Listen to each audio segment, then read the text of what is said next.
Hello friends, Radhe Radhe. આજે આપણે બનાવવાના છીએ સાઉથ ઇન્ડિયન સ્ટાઇલની ટેસ્ટી અને એકદમ સ્વાદિષ્ટ બનતી ડુંગળીની ચટણી, જે ખાવામાં ખૂબ જ મજેદાર લાગે છે અને એકદમ ઓછી સામગ્રીથી તૈયાર થાય છે. તો મારો વિડીયો જોતા પહેલાં હજી સુધી મારી ચેનલને સબસ્ક્રાઈબ ના કર્યું હોય તો પહેલાં સબસ્ક્રાઈબ કરી લો અને બેલ આઇકન જરૂરથી દબાવજો. તો આવી મજેદાર રેસીપી તમને ઇઝીલી જોવા મળી જશે. તો ચલો હવે જલ્દીથી રેસીપી સ્ટાર્ટ કરીએ. સૌપ્રથમ મેં મીડિયમ સાઇઝની આવી 4 ડુંગળી લીધી છે. હવે ડુંગળીને આપણે છોલી લઈએ અને આવી રીતે સ્લાઇસમાં કટ કરી લઈશું. ડુંગળીને આવી રીતે મેં 4 ડુંગળી કટ કરી લીધી છે. હવે આપણે એક કઢાઈ લઈ લઈએ. કઢાઈની અંદર આખા મસાલા એડ કરીશું. 1 ચમચી આખા દાણા એડ કરીએ,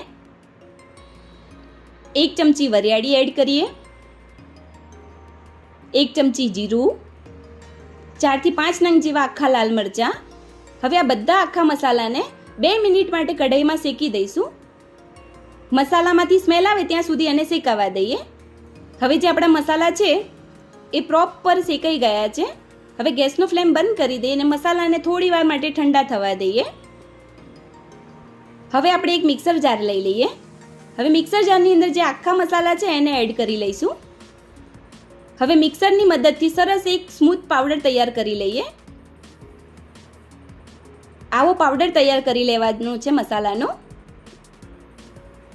હવે આપણે એક કઢાઈ લઈ લઈએ. કઢાઈમાં 1.5 ચમચા જેવું તેલ એડ કરીશું.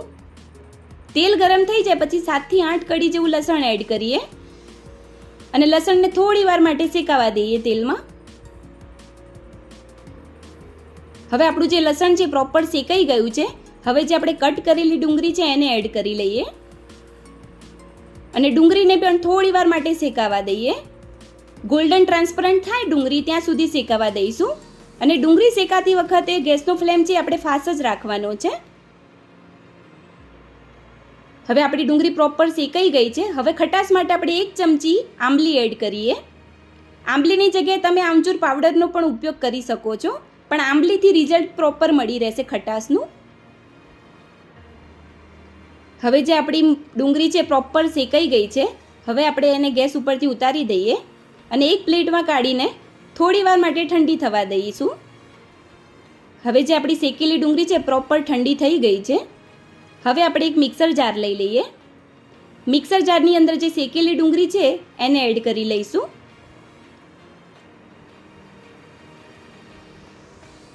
હવે મિક્સરની મદદથી આ ડુંગળીને આપણે થોડી અધકચરી પીસી લઈએ. પહેલાં આવી રીતે અધકચરી પીસી લેવાની છે. હવે જે આખા મસાલાનો શેકેલો પાવડર છે એને એડ કરી લઈએ. સ્વાદના એકોર્ડિંગ મીઠું એડ કરીશું. હવે ફરી મિક્સરની મદદથી સરસ સ્મૂથ પેસ્ટ તૈયાર કરી લઈશું. આવી રીતે આપણે ડુંગળીની એક સ્મૂથ પેસ્ટ તૈયાર કરી લીધી છે. હવે આપણે ચટણીનો વઘાર કરીશું. એના માટે એક કઢાઈ લઈ લઈએ. કઢાઈની અંદર 2 ચમચા ઓઇલ એડ કરીએ. ઓઇલ ગરમ થઈ જાય પછી 1/2 ચમચી આપણે રાઈ એડ કરીશું. 1/2 ચમચી જીરું એડ કરીએ. જીરું અને રાઈ શેકાઈ જાય પછી 1/2 ચમચી હિંગ એડ કરીએ. થોડો મીઠો લીમડો. બધું શેકાઈ જાય પછી આપણે જે ડુંગળીની પેસ્ટ તૈયાર કરી છે એને એડ કરી લઈએ.